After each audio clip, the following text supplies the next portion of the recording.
My COVID experience with my family and community. What are my intentions for this video? First, by looking back, this video will be a source of strength and inspiration through writing and documentation. We made it with God's help, and yes, we can continue to stay safe and healthy. Secondly, there is healing through compassion and self-appreciation. I humbly made it, Lord, with you. Let me start my story by saying COVID is not a joke. We learned it the hard way. We might got it from the community, though we rarely went out. When my parents did go out, they were out to buy essentials like medicine, with thoughts of herd immunity perhaps, and with the false impression of not acquiring it that easily, since we slightly opened the economy after the 3 months of lockdown. Even after our family's COVID infection, we have been wearing our mask inside our house with 100% understanding that it should be done. New norms are indeed hard to adapt. We need deep understanding and faith that no matter what happens, we can get through it. It has a message of faith with deep understanding and COVID awareness over fear indeed. We have communities in Cebu who can say, "Disujud ang new norms para sa mga pobre." But we have competent and experienced doctors, LGU health workers, and the COVID response team. And we also have the PhilHealth benefits. And never afraid to reach out to family and friends for support. The building of a small community of COVID warriors for a COVID patient helps. We did it so. Who are the heroes of our COVID story? We are all heroes here. The culture of Bayanihan spirit and the spiritual practice of surrender are also heroes for the story. What is it like to be infected? Around June 15, I got a fever. After preparing for my math tutorials, I felt so weak. And yes, it was sadness instead of fear. Oh, I might have gotten the COVID, I said. Did I get it from a vendor of my favorite snack? We had to disinfect food packages then. I told myself with compassion, I had to survive this then. I told myself again with conviction. I messaged our family chat, nahilanban ko. I did my tuob and was not feverish after that. Tuob is not for everybody though.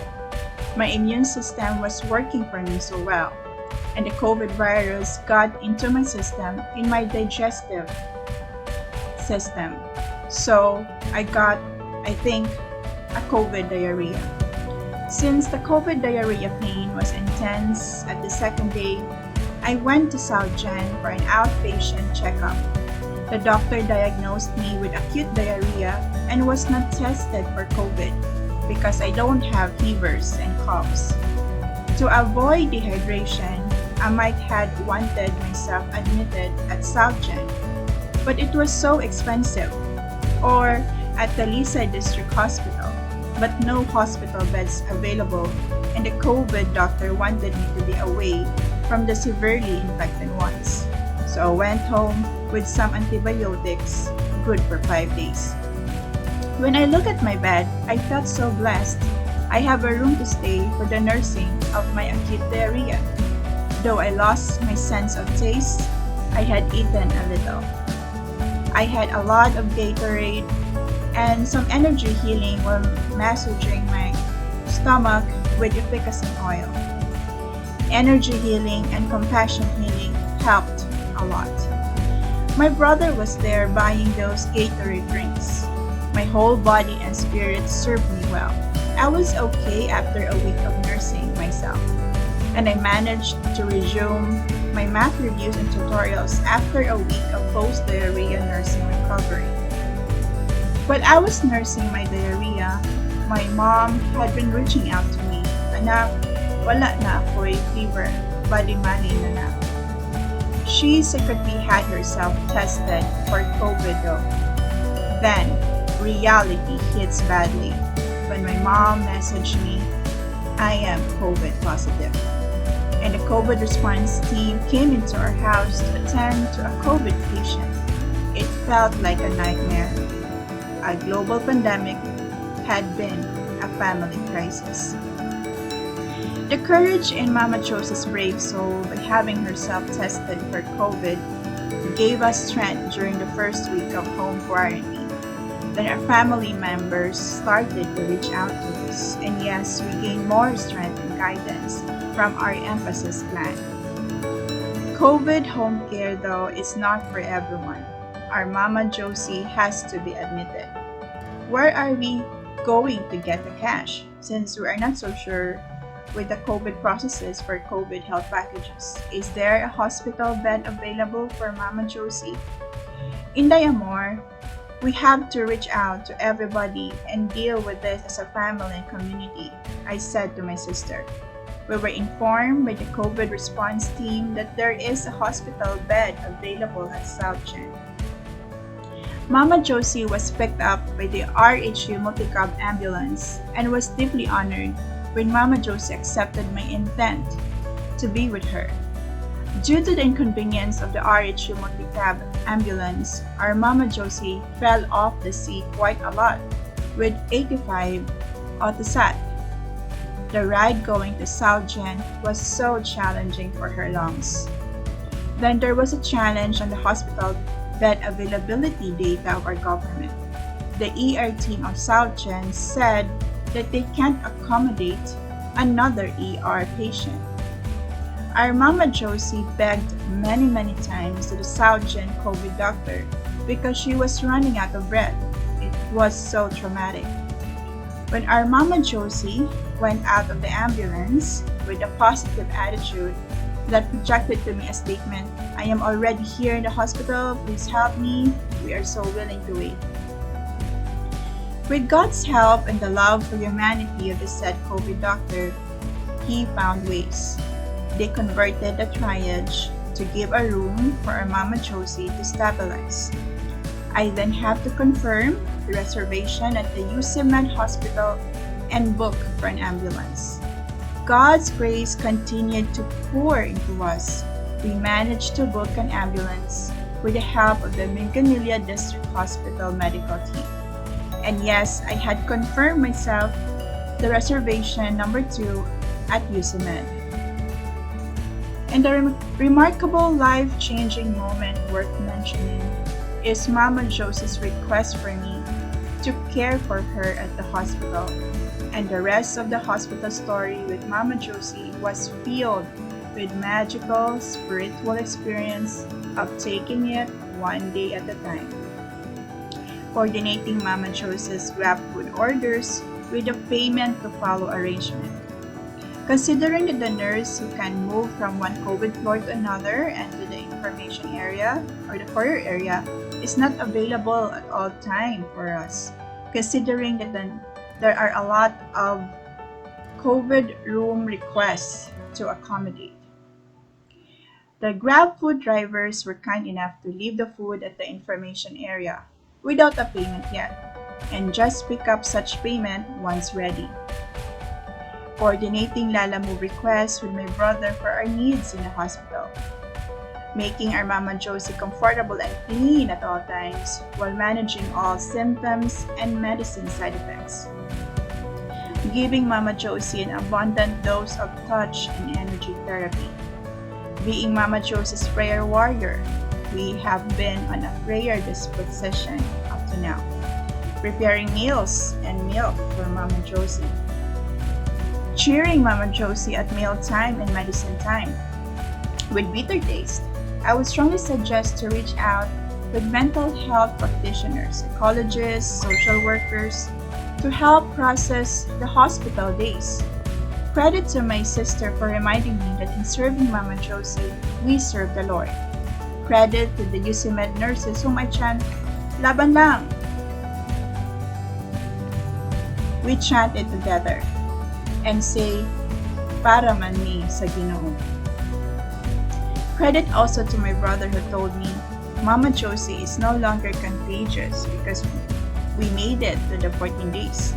Yeah, Anxiety attack did hit me badly. I told Mama Josie I was burnt out. After seeing her recovering from symptoms and side effects, I deeply longed for another environment to recuperate. How did I manage with such anxiety attack?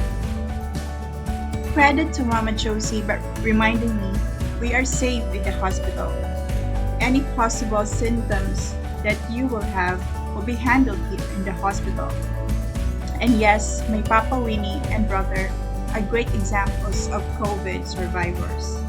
So, the nursing of the COVID scars at Mama Josie's lungs take time, and we manage to make it meaningful by having a routine in the hospital. There is the meal time, prayer time, and a lot of mindfulness practices for me, sketching, and just enjoying the season of time in a day. The morning scene, afternoon siesta time, the letting down of the blinds kay init na, and the pulling up of the blinds kay nindot ang night city lights. Our mealtime is the best. It is a ritual on how amazing the sense and pleasure of taste and companionship is. Praise you, God. I did walks as well while raising my hands and legs up and down, and to encourage Mama Josie to have moments or movements while sitting down. There were a lot of long exercises as well by sitting down and matulog na nakalingkod o nakayuko sa meal table. Mama Josie and I managed to truly live here and now while waiting for the lungs to recover and for the medical team to gain confidence for a continuous home care recovery. Yes, such opportunity opened my soul and spirit to the transformative calling of caregiving. I am deeply honored. It was so easy for me to give care to Mama Josie. Elderly caregiving brought me closer to God and to our Mama Josie. Caregiving as a calling is a magical way of appreciating and giving tribute to life stories, which I am fond of. The medical world is so meaningful. We are dealing with life in a delicate, granular, and cellular way. How our COVID experience changed me? What are the messages of our COVID experience and the pandemic in general? Since COVID made us breathe badly, it has a reminder to be mindful of our breath and to breathe with gratitude and praise. It is great not to have bad feelings on anyone. Forgive because it is our human nature to forgive, since it is also our human nature to fall into sin. Since we lost the sense of taste when we are sick with COVID, it is a reminder to enjoy the pleasure of taste and make it a ritual to enjoy it with family and friends. Okay na po kung virtually by showing pictures. Mindfulness is powerful. We will never feel isolated with the quiet company of self and God. There is beauty at each part of the day that is worth capturing. Compassion healing helps. To pray for others can also heal us. God bless everyone is my prayer when I got my acute diarrhea. Energy healing helps. The faith to self-heal with our own energy is powerful. Caring for each other is a great priority over worldly aspirations. Crisis can bind families and communities together. It is okay to reach out. And quarantine life teaches us creativity in order to nurture our relationship with ourselves and with our support group. Okay ra jud nga virtual ang nurturing. And yes, nindot kaayo na ay hobby. Let me end this video with a quote on interconnectedness. In the tapestry of life, we're all connected. Each one of us is a gift to those around us, helping each other be who we are, weaving a perfect picture together.